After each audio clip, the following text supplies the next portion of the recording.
ನಮಸ್ಕಾರ ಸ್ನೇಹಿತರೆ, Ramanna talkies YouTube ಚಾನಲ್ಗೆ ನಿಮ್ಮೆಲ್ಲರಿಗೂ ಸ್ವಾಗತ. ಇವತ್ತು ನಾನು ಮಾತಾಡೋಕ್ಕೆ ಬಂದಿರೋ ವಿಷಯ ಇಡೀ ಕರ್ನಾಟಕಕ್ಕೆ ಕ್ರೇಜ್ ಉಂಟಾಗಿರೋ ಒಂದು ಸಿನಿಮಾ ಬಗ್ಗೆ. ಅದು ಯಾವ ಸಿನಿಮಾ ಗೊತ್ತಾ? ಡೆವಿಲ್. ಇದ್ರೆ ನೆಮ್ಮದಿಯಾಗಿರಬೇಕು.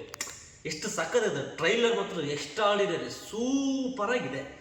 ಏನು ಹೇಳ್ಬೇಕಂದ್ರೆ ಗೊತ್ತಾಗಲ್ಲ, ಅಷ್ಟೊಂದು ಕ್ರೇಜ್ ಉಂಟಾಕಿದೆ. ಟ್ರೈಲರಲ್ಲೇ ಈ ಪಾಟಿ ಒಂದು ಕ್ರೇಜ್ ಇಟ್ಟಿದ್ದಾರೆ ಅಂದಮೇಲೆ ಸಿನಿಮಾದಲ್ಲೇ ಹೆಂಗಿರುತ್ತೆ. ನನಗಂತೂ ತುಂಬಾ ಇಷ್ಟ ಆಯಿತು. ಸರಿಯಾಗಂಪ ಯೂಟ್ಯೂಬ್ ಚಾನಲಲ್ಲಿ ಆ ಟ್ರೈಲರ್ ಇದೆ. ನೀವು ಯಾರು ನೋಡಿಲ್ಲ, ಇಮ್ಮಿಡಿಯೇಟ್ ಈಗಲೇ ಹೋಗಿ ಆ ಟ್ರೈಲರ್ನ ನೋಡಿ. ಎಷ್ಟು ಸಖತ್ತಾಗಿದೆ ಅಂದರೆ, ಒಂದು ಒಂದು ಡೈಲಾಗ್ ಹೇಳಿದ್ದಾರೆ, ಸೂರ್ಯನಿಗೆ ಗ್ರಹಣ ಜಾಸ್ತಿ ಹೊತ್ತು ಇದೆಯಲ್ಲ ಚಿನ್ನ ಅಂತ. ಎಸ್, ಆ ಮಾತು 100ಕ್ಕೆ 100 ಸತ್ಯ. ಯಾರ ಜೀವನದಲ್ಲಿ ಯಾವುದು ಶಾಶ್ವತವಾಗಿರಲ್ಲ, ಸ್ವಲ್ಪ ಹೊತ್ತು ಅನ್ನೋದಕ್ಕೆ ಆ ಒಂದು ಡೈಲಾಗ್ನಲ್ಲಿ ತುಂಬ ಚೆನ್ನಾಗಿ ಅರ್ಥ ಮಾಡಿಸಿದ್ದಾರೆ. ಸಿನಿಮಾ ಇಷ್ಟು ಚೆನ್ನಾಗಿರುತ್ತೆ ಅಂತ ನನಗಂತೂ ತುಂಬ ಖುಷಿಯಿಂದ ಕಾಯ್ತಾ ಇದ್ದೀನಿ ಆ ಸಿನಿಮಾಗೋಸ್ಕರ. ಎಲ್ಲರೂ ಆ ಸಿನಿಮಾನ ಥಿಯೇಟ್ರಿಗೆ ಹೋಗಿ ಥಿಯೇಟ್ರಲ್ಲೇ ನೋಡೋಣ. ನೋಡಿ, ಸಾರಥಿ ಸಿನಿಮಾ ಟೈಮಲ್ಲಿ ನಾವು ದರ್ಶನ್ ಸರ್ಗೆ ಎಷ್ಟು ಸಪೋರ್ಟ್ ಮಾಡಿದ್ದೀವೋ, ಕ್ರಾಂತಿ ಟೈಮಲ್ಲಿ ನಮಗೆ ಕೆಲವೊಂದಷ್ಟು ಮೀಡಿಯಾಗಳು ನಾವು ಹಂಗೆ ಮಾಡಲ್ಲ ಹಿಂಗೆ ಮಾಡಲ್ಲ ಅಂದರು. ಆದರೆ ನಾವೆಲ್ಲ ಜನಗಳೇನಿದ್ದೀವಿ, ಅವ್ರ ಅಭಿಮಾನಿಗಳೇನಿದ್ದೀವಿ, ಎಲ್ಲರೂ ಆ ಸಿನಿಮಾನ ಗೆಲ್ಲಿಸಿದ್ದೀವಿ. ಹಾಗೆ ಈ ಡೆವಿಲ್ನು ಕೂಡ ಗೆಲ್ಸೋಣ.